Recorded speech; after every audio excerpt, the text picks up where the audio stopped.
What most people haven't woken up to yet is that traditional parenting strategies simply don't work with autistic and other neurodivergent children. But I tell you who does know this: the parents. Because you are living this every day. You know that time out and reward charts aren't making a blind bit of difference. But I know a lot of you are also struggling to know what will work. In this week's episode, I'm going to share with you some ideas. So keep watching or listening and find out what can make the difference. Welcome to the Zen Parent Survival Guide podcast. I'm your host, Esther Freeman, and I teach parents the principles and techniques for how my daughter went from 5 or 6 violent meltdowns a day to virtually 0. In this weekly podcast, you will learn how to have a calmer family life. So make sure you are subscribed so you don't miss an episode. So this week, we're going to be looking at 2 key strategies, and that is EFT tapping and NVR parenting.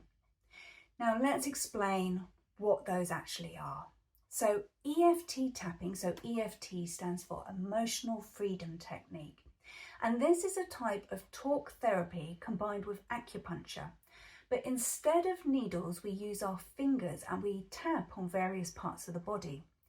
Now, I know that sounds really kooky. It was exactly the reaction that I had when I first heard about it, but I would really urge you to give it a try because there are several good benefits of it. First of all, although it is a therapy, you can actually self-apply it.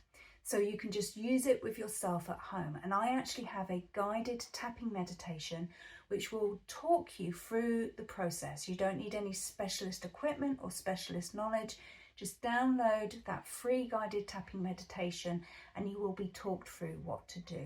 And there is a link to that in the show notes or the video description if you're watching this on YouTube. The second benefit of it is how quick and powerful it is. In less than 10 minutes, you can see results. So I'd really urge you to give it a try. Even if you're really skeptical, just give it a try, because what harm can it do? You wasted 10 minutes of your life. That's about the amount of damage that you can do with tapping. It's completely safe. And the third thing that I really love about tapping is it can be part of your self-care routine, or it can be part of your child. So you can use it with your child. Tapping can be used for all sorts of things, so anxiety and depression. You can use it for helping your child get to sleep. I tap with my daughter every single night. She normally asks for it because she loves it as much as I do. And she has now really overcome a lot of her sleep issues. She's getting to sleep quicker. She's having a better quality of sleep, waking up much more refreshed. It's really helped her. It can also help with things like school anxiety and school avoidance. I've been working with some families recently where we've been using tapping to help with their school avoidance. It can even be used for things like physical health and to deal with cravings, whether that's needing to go for a bottle of wine at the end of each day to comfort eating. I've used it myself with my own tendency to comfort eat and had some really staggering results, including quite a lot of weight loss. It can also be an essential part of your self-care routine, which is so important.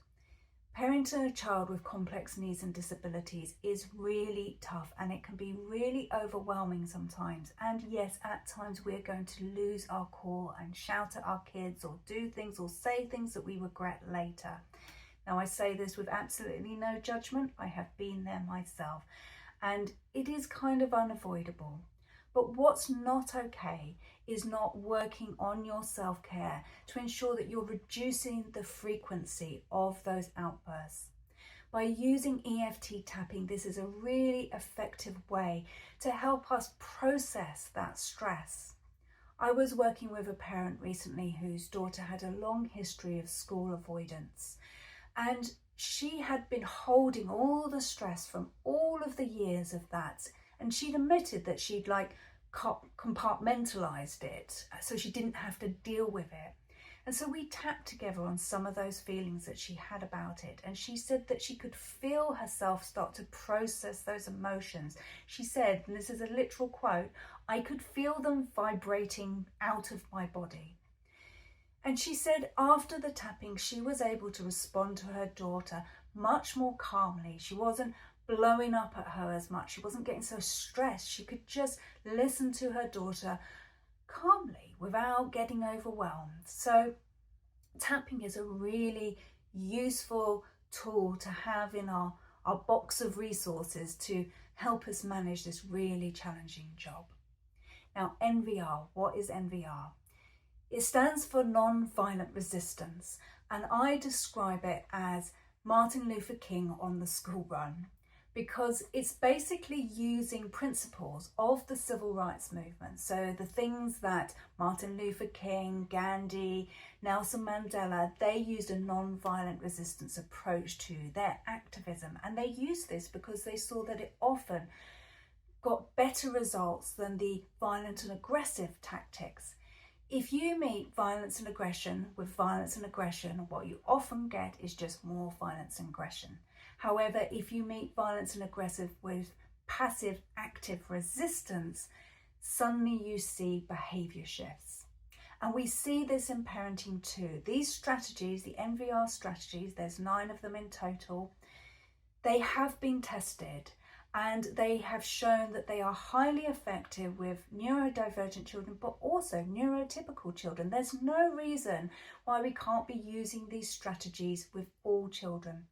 They're gentle, they're relationship first, and they're proven to work. And although I've mentioned that there have been studies done, I can tell you myself that I have been using NVR with my daughter since she was 5 years old, and I have seen dramatic shifts in her behaviour from this violent, aggressive child to this child I now have a really beautiful, loving, nurturing and trusting relationship.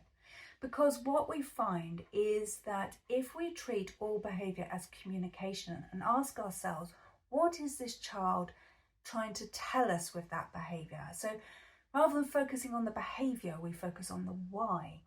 And when we do that, what we often find the why is that it is fear. And if we deal with that fear, then we tend to see all the other behaviours just gradually melt away. And that was certainly my experience of it. So that's a basic rundown of what these 2 strategies are, but I want you to give them a go. Now, I'm not going to go through every single aspect of tapping and NVR in this short video, but what I would like to do is give you 5 things to try for the next few weeks, because I've got half term coming up, so I'm not going to be recording for the next few weeks. So try these over the next few weeks and see if you start to notice a difference. So 5 things that you can try at home. So the first is tapping. So as I said, I've got a guided tapping meditation. There's a link to that in the show notes or the video description. Try to do it at least once a week. It takes less than 10 minutes. If you can do it more often than that, great. I mean, I like to tap a little bit every morning. I don't do much, just a quick one. Give it a go and see if you notice your stress levels reduce. And if it's working for you, why don't you try it with your kid too? So just try it out. As kooky as it sounds, as I said, there's no harm in trying, and all that you can lose is 10 minutes of your life, and I think you can spare that. So my next tip is parental presence. So this is one of the pillars of NVR, and it's basically about increasing the amount of quality time that we spend with our children. And I mean quality time. I don't mean just sitting in a room with them and they're on their phone and you're on your phone and you're not really talking. And I'm not talking about, well, I just spent half an hour sitting over my kid making sure that she does her homework. No, this is quality time, and it has to be led by them with something that they enjoy doing. So with little kids, what is the game that they like playing? My daughter used to love playing hide and seek, and when we started doing NVR, that would be our parental presence. And so what I did, and what I would like you to do in these next couple of weeks, is try and dedicate 10 minutes every day to some parental presence. So I did 10 minutes a day where we played whatever game that she wanted, and yes, almost every day it was hide and seek, and it drove me crazy. But actually, hide and seek has a really important developmental purpose, especially with children who have some form of developmental delay, whether that's emotional delay, social delay, because it teaches them about object permanence. So it teaches them that when something goes away, it will come back again. This is something that children have to learn. It isn't something we know instinctively. A lot of the games that they play will have a sort of purpose like that, and it will be meeting a certain need for them. If your child has a special interest, like many autistic children do, get involved in that special interest. Even if it has no interest for you, you need to show that you're interested, because when you show an interest in a special interest, you're showing an interest in them. I did hear of one child whose special interest was washing machines, and I appreciate some of these may be far from what you're interested in, but just 10 minutes, you can do 10 minutes. You can even put a timer on if necessary. Now, as children get older, this does become more challenging, particularly with teenagers who may not want to spend any time with us at all. But as I say, be led by them. What is it that they're interested in? Could you spend 10 minutes playing a computer game with them? Could you spend 10 minutes letting them show you their favourite YouTubers? Could you spend 10 minutes watching a TV show that they like? If your child really doesn't want to spend that 10 minutes with you, just let them know that you're open to it, and just keep coming back to it and saying, you know, if you want to talk about school, maybe you don't want to talk about school, maybe we just sit here and you'll play your computer game. I won't say anything. I'm just going to sit in the room with it. Just keep on at it, because just because we've been told no once doesn't mean that no lasts forever. So that's parental presence. Give that a go. 10 minutes every day. The next thing I would like you to try is another NVR strategy, and it's called reconciliation gestures. These are things that we do for our kids. Sometimes if there's been a rupture in the relationship, other times just to show them that we love them. Now, these are absolutely not rewards, so they're not based on them doing something. It's not based on them behaving in a certain way. They're just to create or recreate connection between you and your child. And they can be really little things like cooking them their favourite dinner or giving them a lift to their friend's house. I like to do small little gifts, which could be just handmade things. It might be a little drawing that I give to my daughter. The other day that I had to go to a conference, and she was a bit upset because she felt I was feeling a little bit abandoned by me. So at the conference, I went round and collected as many free pens and post-it notes as I could to bring back to her. And I have to give a special shout out here to the scent expert who I met at that conference, who gave me this really cute little bear, and she absolutely loves it. Now, that didn't cost me anything. It wasn't based on behaviour. I came back and I just said, I've got you a few goodies. And she absolutely loved them. She shared them out with her friends. She's been playing with that little bear every day. It's called Scarlet. So that was a reconciliation gesture. I wasn't really saying sorry. I'm just was saying, I was thinking of you. We were apart, and I know you didn't like that, but sometimes I have to do these things. But I was thinking about you when you were away. So these are reconciliation gestures.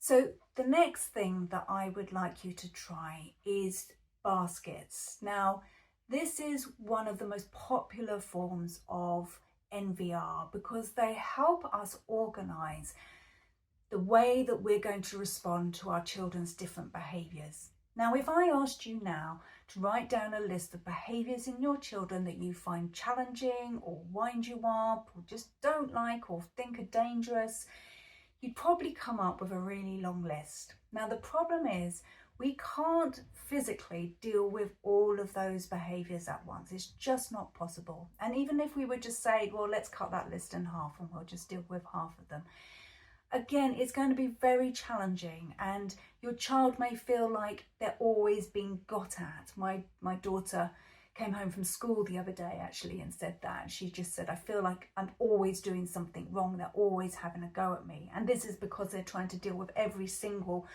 irritating behaviour of hers in the classroom, and the result is a fractured relationship between her and the teachers, where she feels that she's being got at, and I don't think they're actually changing most of those behaviours anyway. So what we do with baskets is we divide these behaviours up, and we have 3 baskets. We have the red basket, the amber basket, and the green basket. Now in the red basket we put the most problematic behaviours. Now if your child has any kind of violent or aggressive behaviours, they are definitely going in your red basket, no question, because these can lead on to trouble with the police and all sorts of other problems. Now the catch is that you're only allowed 1 at the maximum 2 things in the red basket. So if you've got violent and aggressive behaviour, that's going in your red basket and probably nothing else. If you don't have that behaviour, think about the kind of the most problematic in your eyes. But as I said, 1 or 2 absolute max. Now those are the ones that we are going to focus on with active passive resistance, and we're going to try and work on those, and I will talk a little bit more in a bit about what active passive resistance can look like. The next basket is your amber basket, and those are those behaviours that you really don't like, but if you're honest with yourself, the world isn't going to end if you just leave them for the moment. And you will deal with them, but you won't deal with them until you've cleared your red basket, and then you can move 1 or 2 up from your amber basket. So these may be things like failing to do homework or rudeness. Might also be swearing. If you've got violent and aggressive behaviours, then the swearing might go in the amber basket. If you don't have those violent and aggressive behaviours, then yes, okay, swearing might want to go up into that amber basket. And once you've dealt with the violent and aggressive behaviours, again, you can then move swearing up. But until those, you would keep them in amber, because no one's going to die from being told to F off. It's not very nice, but this is a low demand approach, so we put that on hold. Everything else, all those other niggly behaviours, they go in green. So that might be not washing, not tidying your room, saying skibidi toilet all the time. This is the one that's going on in our house and actually in school as well. So in my daughter's school, they're getting a point deducted from their dojos every time someone says skibidi toilet, because it's annoying the teachers. Now, I appreciate it's going on in my house too. Skibidi toilet, incredibly annoying. But in a low demand approach, we drop that because it's not actually that important. It doesn't need to be punished. We just have to take a deep breath and go, this is an internet meme, it too shall pass. So we put things like skibidi toilet, any other annoying vocalizations, because the other thing we have to remember is our children are impulsive and they don't have the same measures to stop and think like some other children might. And you know, so if your child has ADHD or something like that, it's really common for them to know, oh, I'm not allowed to say skibidi toilet, and then it comes out their mouth and they're like, oh, forgot, Mum really hates that. So we have to give a little bit here, and so we're going to put that into the green basket, anything like that. And some of these things you might have been brought up being told, well, it's really important that when when dinner's finished, everyone helps clear the table. That was something that we did in our family, and you've been being taught this is important, it shows respect, it shows whatever, blah blah blah. Doesn't matter. You need to let that go. That is your childhood. That is not going to be your child's childhood. In your child's childhood, that is a green basket thing, and we just let it go, and we're going to focus on these challenging behaviours. So what I want you to do, just to start off with, is get a bit of paper, write red, amber, green, and I want you to put all those problematic behaviours. So you might want to start actually by writing a list of those problematic behaviours. Just brainstorm every single annoying thing or problematic things or dangerous thing that your child does.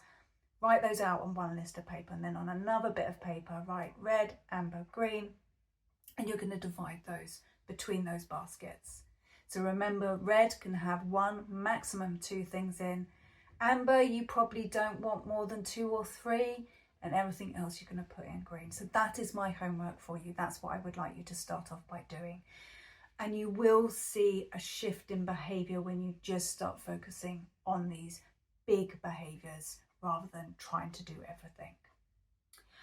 So the next thing, point 5, is I want you to plan your support network, because when you are dealing with really big things like violence and aggression, it's really important that you have a network of people around you who can support you through that. You cannot manage this alone.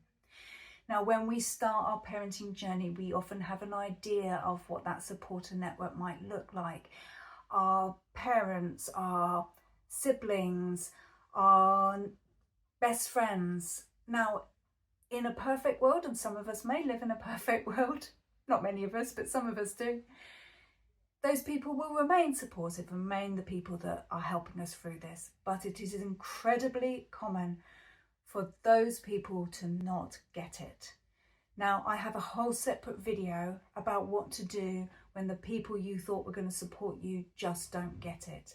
And I will put a link to the end of that at the end of this video. Or if you're listening on the podcast, I'll put a link in the show notes to give you some ideas to how to recognise when these supportive people are not being supportive and how we might deal with that, and also how to find the right supportive people. Again, I would like you in this next week or so to get a bit of paper down, do a spider diagram with you in the middle, put me, and then I want you to put all the little spider legs, the different supporters. Now we can have different groups of supporters, so there can be family, there can be friends, there can be other parents, there can be people in the school network, there can be people in the health network, or there might be people in your general community. Brainstorm those ideas and think about who your supporter network is. And then you know when you hit rough times, you've got people to call upon.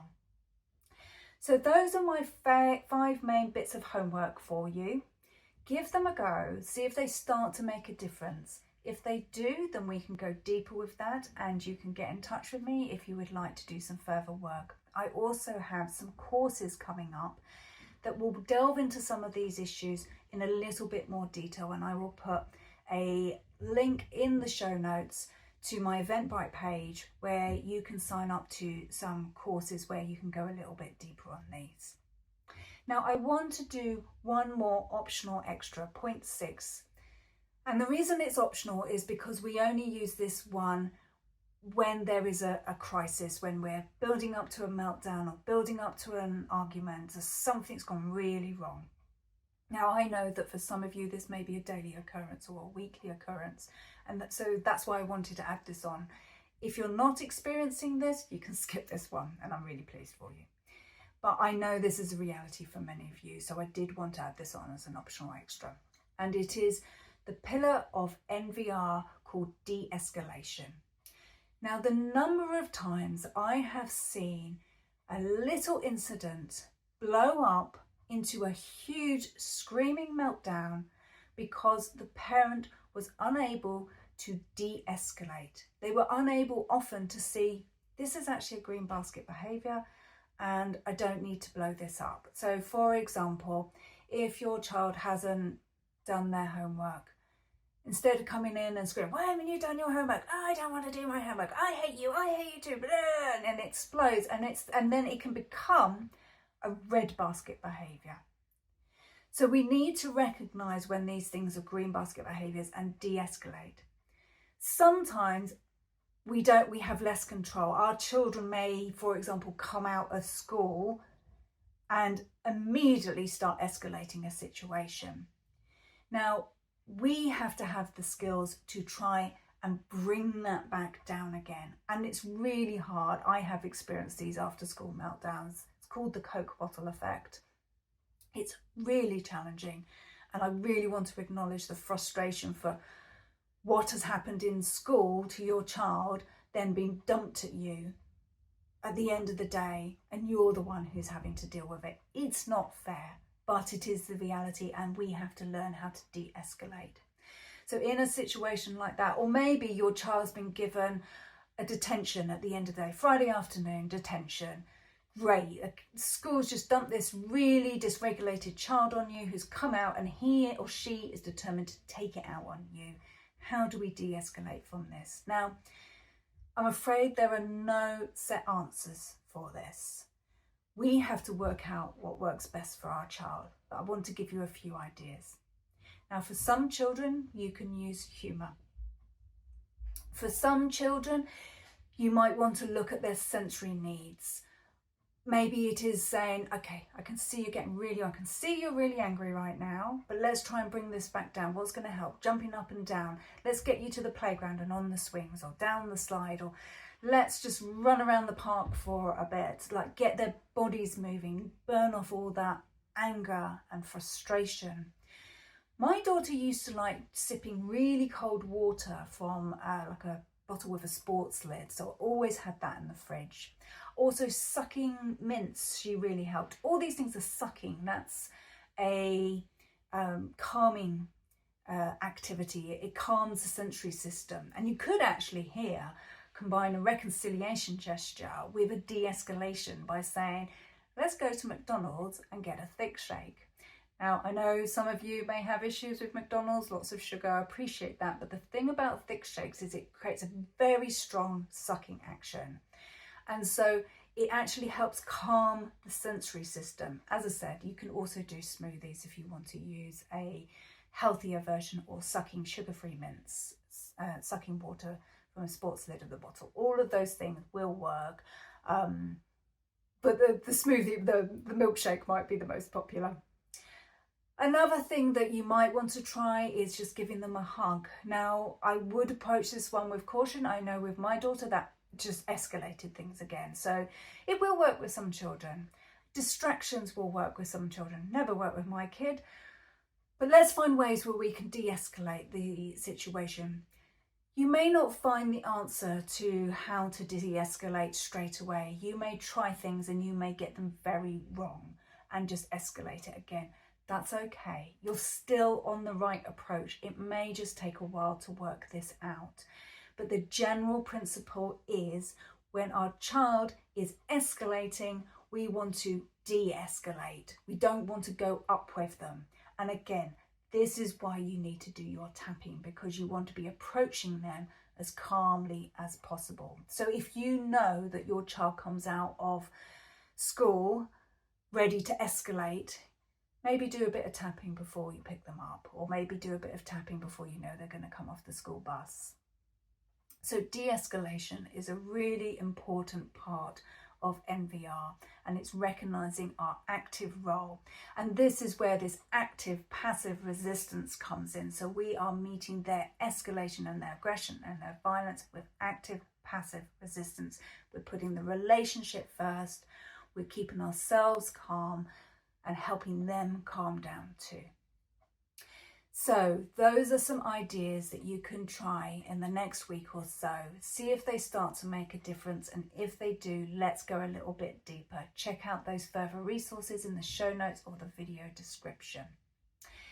So now it brings me to the part of the show where we talk about wider issues going on in the world of special educational needs and disabilities. Now, I know that there has been a lot of chat in the media in the last week or so about disability benefits and cracking down on benefit fraud and getting people with disability benefits and back into work. And I know how stressful it can be listening to this political rhetoric, because that was all it is it's just rhetoric, and it comes around every few years as politicians try and find a soft target. And it makes me so cross, because what they're doing is targeting the most vulnerable, and actually the savings that are made on benefit fraud are tiny. The reality is most people don't actually claim the benefits that they're entitled to. There are hundreds and thousands of pounds worth of unclaimed benefits going on every year. And so I wanted to draw your attention to a website that I love called Entitled To. And I will put a link to it in the show notes or the video description so you can have a look in that. And what you can do there is you put in all your details. It will ask you quite a few questions. It doesn't take that long, probably 10-15 minutes. And then it will spit out a report at the end that tells you what benefits that you're entitled to. Now, when I was doing it, I was already claiming a few things like disability living allowance and carers allowance and things like that. But I still found a few other things where I could get discounts. I got a bit of a discount on my council tax. Things like that I didn't know about. It's worth finding out what you're entitled to, because parenting a child with disabilities is really expensive, and I know lots of you will have had to give up work or reduce your hours, and I want to make sure that you're getting everything that you are legally entitled to. So check out that website and see if there's something that you can claim that you're not already doing so. So that is it for this week. Once again, I would like to ask you, if you enjoyed this week's show, to give it a rating and a review. This helps other people find it because it pushes it up in the algorithms. And that is your way of giving something back to other parents who might be isolated and lost and not knowing what to do. If they can find this community, then they're going to feel a little less alone. So just give something back a little bit by giving me that rating and review, and we will grow this community. Until next time, take care. I hope you found those 5 strategies useful. If you're interested in doing the supporter plan, then give this video here a click, because that's really going to help you write that plan and know who your supporter network is.